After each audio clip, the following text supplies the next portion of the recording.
السلام عليكم ورحمة الله وبركاته. أصحابتك وحرن جنالك مركز السوداء وذا أدي هذا ومهتنتين مقالكن وحن ربا إن مانت إذا كل وذاقو لبنن أو عدانة أو ترام أعدي تاجرنا أو أها إسلام مركانا أي إذا ماذا أيس أي حرين متكمدنا حاس كيسي لبضوا بإيربور رأي لقى قبت متكمدنا حاس كيسي أيس حرين مدنا جبر أو حرير لها ودوني إن أو جورسدو أي حرين hadda waxay ka shalaynayaan marka inay Trump codeeyeen waxayna leeyihiin arintan ma ahan arintii aan ugu codeynay in dadka sharci la'aanta ah ee dambiilayaasha la masaafuriyo ayaan Trump ku taageernaa laakiin ma ahan dad sharciga u hoggaansamaya in la masaafuriyo waxaan ognahay madaxweyne Trump ilaa iyo markii xilka uu la wareegay waxa uu wada qabqabashada iyo masaafurinta dadka wadanka sharci la'aanta ku soo galay ama kuwa darbiga ka soo booday ha noqdaan ama kuwa visa ku yimid oo waqtigii loogu talagalay waqti ka badan joogay ha ahaadaan haddaba sheekada labadan nin bal aan idin la wadaago aan ku hormaro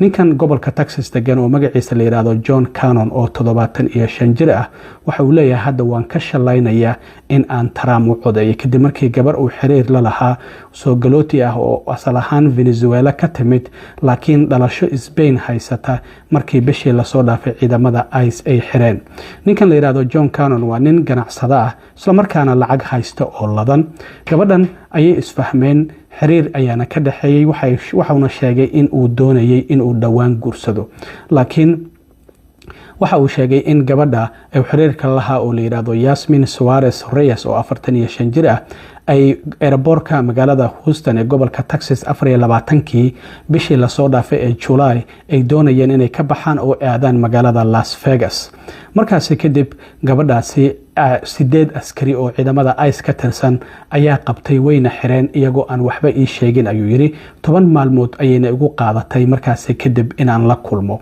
waxa uu yiri waxa loo baahnaa in ay xiraan oo ay masaafuriyaan dadka dambiilayaasha laakiin ma ahan dadka sharciga waa u hoggaansamaya in ay masaafuriyaan ama ay xiraan waxa uu sheegay faraha ka qaada hooyooyinka aabayaasha iyo caruurta waxa uu yiri qoysas ay burburinayaan shaqooyin ayayna baabi'inayaan sidaas darteed waxa uu sheegay in shir uu ugu socday magaalada Las Vegas waxa uu leeyahay ninkan company dhinaca alaabaha guryaha iyo xafiisyada ah markaas kadib waxa uu sheegay in halkaasi lagu qabtay in gabadha uu xiriirka la lahaa isla markaana la xiray sidoo kale hoteelo ayaan ku leeyahay iyo maqaaxi ayuu yiri wadanka Mexico sidaas darteed ayaa waxa uu intaasi ku daray in uu hadda ka shalaynayo codkii madaxweyne Trump uu siiyay waxaana uu xaqiijiyay in arintan ay xanuujinayso ninkan gabadha uu xiriirka lahaa uu doonayay inuu guursado oo Yasmin Suarez la yiraahdo Mareykanka waxay si sharciya ku soo gashay 24kii October sanadkii 2023 iyadoo sidoo kalena visa ku soo gashay waxana ay haysataa dhalasho wadanka Spain sidaas darteed asylum ama magangeliyo ayaa waxa ay dalbatay January 19keedii sanadkii 2024 waxana hadda kiiskeeda asylum ku ahaa mid pending oo wali go'aan aan laga gaarin waxana uu sheegay inay haysatay kaar shaqo iyo waliba lesson gobolka Texas sidaas darteed waxa uu sheegay in ay ahayd qof sharciga u hoggaansamaysa waxa uu yiri aad ayaa u jeclaa maxaa yeelay dhakhtar ayaa waxa uu yiri waxa qabtaa cudur aadna gaariga la wada karin sidaa darteed meel kasto iyada ayaa i geyn jirtay marka waa kan isagoo ka sheekeynaya telefishinka CBS ayaa wareystay qaabkii loo xiray iyo arinta halka ay ka dhacday waxana uu sidoo kale leeyahay arintan ma ahan arintii madaxweyne Trump aan ugu codeyno mararka qaar xitaa uu ilimeynaya. We were going to a furniture convention. We have some construction in Mexico City and we were needing furniture. There was line at the airport was really long and they didn't have premier access. So we signed up for Clear. And after signing up for Clear, we went to the United room. After leaving the United room, 8 officers, ICE agents, swarmed Jasmine and detained her, didn't tell us why, and rustled her off into a car. No explanation was given. Well, I was just in total disbelief. Nothing like this has ever happened to me. You know, I have several businesses, I'm law abiding, and I pay a lot of tax. Well, I mean, I sat down outside and I just shook my head in total disbelief. I couldn't believe it. Well, they claimed she overstayed her visa, but she filed an asylum visa, and all their filings were timely. Really had no reason to arrest her. I might also say it took them 10 days after that in which to file charges. We could not get any answers out of them. We had a court hearing. Our hearing was canceled because ICE had not filed any paperwork on her. I think it's about some kind of quota, and somebody's either making some money out of it or hitting the numbers that they need to hit. Well, had she not been arrested, we would have gotten married. How do I feel? I feel totally betrayed. I mean, you never think, or I never thought a guy like me would ever be involved in anything like this. Well, they had no right to detain her, okay? We went before a judge this morning and he denied a bond because he said he didn't have the authorization to do that.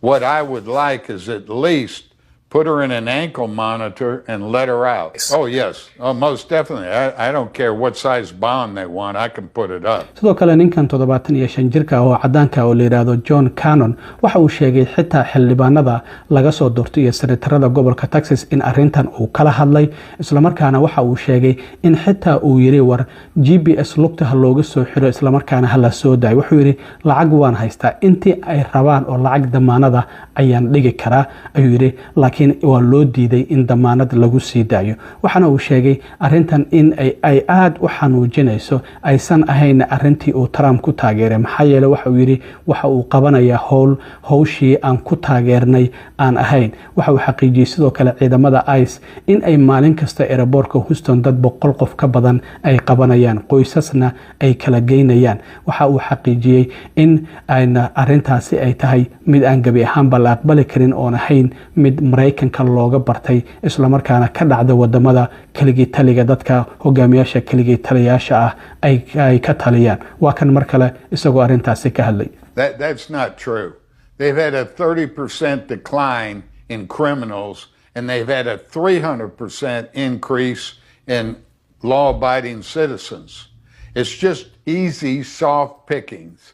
And for that reason, I'm thinking there's a bonus, some kind of quota, whatever. They're picking up 30 to 40 people out of our airport here in Houston a day. Oh, I'm definitely not. I voted for Trump. No, I'm not. I am saying that they are picking up law-abiding citizens. They're destroying families, jobs. I mean, I see ladies standing in line to see their kids over there at the detention center.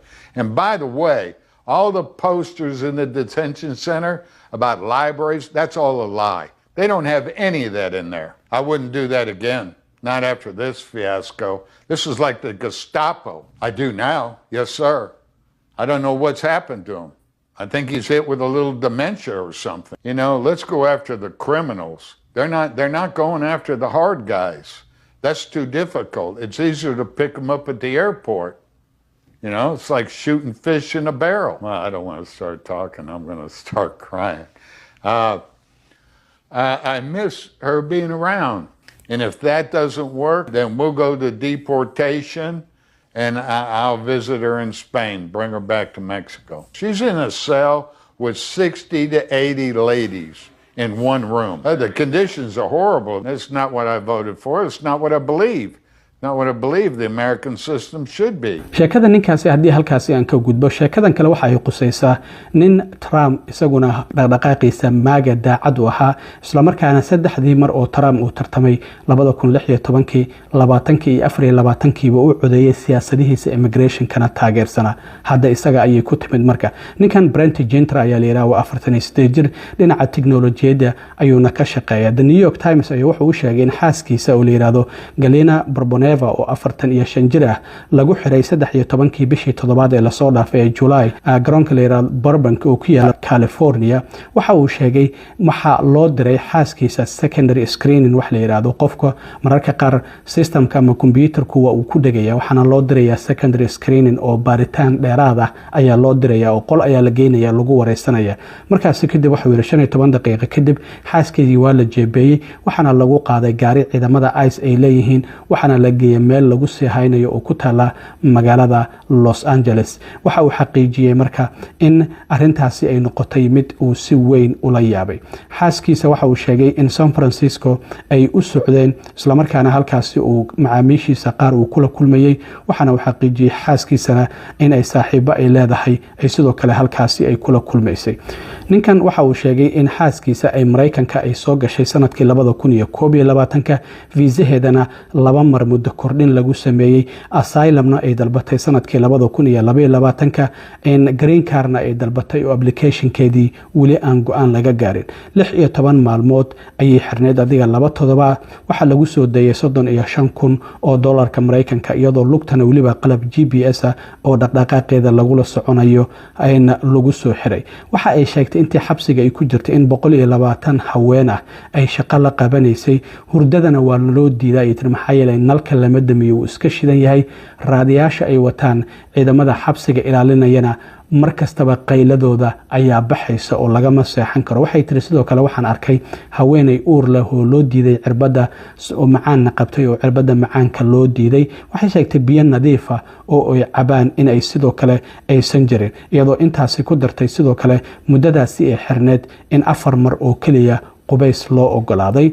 marka ninkan isaguna waxa uu ahaa nin Trump aad u taageersan laakiin markiisa ayay ku timid oo xaaskiisa ayaa la xiray. waxa maxkamadeeda ugu horeysay ay noqon doontaa bisha 9aad ee soo socota toddobadeeda halka sidoo kale maxkamadeeda labaad loo ballamiyay 22 bisha 10aad ee October. marka labada nin oo Trump taageersan ayay ahaayeen laakiin mid kastaba isagoo garoonka xaaskiisa oo soo galootay doonaya kala dhoofiyo isla markaana wax dareen aan qabin ayaa airportada laga qabtay. inta badan hadda ICE airportada waa ay joogaan qof kasta oo ay arkaan in wadanka intuu visa ku soo galay fiisihiisii muddo ka badan waqtigii loogu talagalay ku joogay waa ay qabanayaan waa ay xirayaan. sidoo kale goobaha interviewada loo tago sida green cardka ayaa sidoo kale la isku xiraya. ballamaha ciidamada ICE dadka ay u qabanayaan marka ay tagaan qofkii ay rabaanna waa ay soo daynayaan qofkii ay rabaanna sidoo kale waa ay qabanayaan. marka howlgaladooda wali ciidamada ICE waa ay wadaan laakiin hadda raggan waxay leeyihiin Trump ayaan taageersaneen siyaasadihiisa immigrationka isaga ayaan u codaynay laakiin hadda waxay leeyihiin waan ka shalaynayna maxaa yeelay markii iyaga ay ku timid ayay ka shalaynayaan laakiin markii hore hawshu sida ay u socoto waa ay taageersanayeen. aad iyo aad u mahadsantiin asxaabta intaan mar kale kulmi doono nabadgelyo.